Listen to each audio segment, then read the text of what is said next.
these hoses were coming out of me and were hooked up to a really big machine. Like, I can't even, it's probably the size, a little smaller than this couch, probably, so, I don't know. How big is that? I'm not I don't sure. know, like an old big screen TV when they were bigger. And it was, like the projection TV. Yeah, projection TV kind of. it's known around here as Big Blue, but, and it's really loud. It goes doom, doom, doom, doom all day long. So you have to get used to the noise.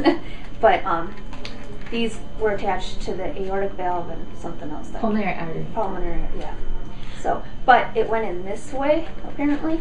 So I don't know how they maneuvered the wires. It was probably like this. Like that. You're a pretty slight girl, so this is a lot of machinery there. What actually happened there? It was I had to be on a feeding tube because I couldn't eat any. I just wasn't hungry, and it was making me actually pretty nauseous and stuff and all that. But it was pushing down on my stomach, so I wasn't eating. For 3 weeks that I was on it, I didn't eat any solid foods. Yeah, and yeah, so and these are the Bjork-Shiley mechanical valves, and actually my husband has a Bjork-Shiley when he had his heart surgery 30 years ago. It was 30 years in February. But yeah, it's very rare. If you're on the total artificial heart, you're very well known around here because it's very rare that they use it. So. Yeah. Well, and then Dr. Downey said he had trouble even fitting this inside me. He had trouble closing me. So he put me under sedation for a week so I wouldn't move. So I wake up from sedation. I don't even really remember being told I was having heart surgery, to be perfectly honest.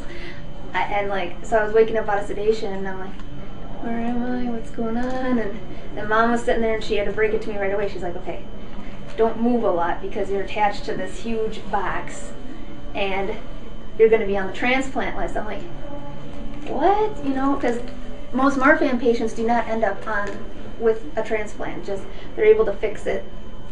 It's just an aortic thing. Right there, yeah. But your heart was in such bad shape that this was the only option that they could do. They said when they went in, like, there were parts that were barely hanging on by like a thread and stuff. The infection just attacked it. Yeah, they said it was falling apart in their hands. Yeah, literally.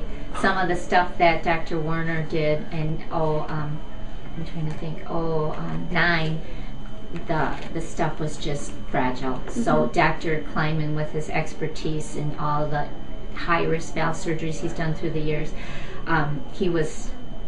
my perception is that he was happy that he had this option. Yeah. It was kind of interesting when Dr. Boyle and Dr. Downey and Dr. Kleinman were there along with Kristen and the other nurse practitioners in the hallway.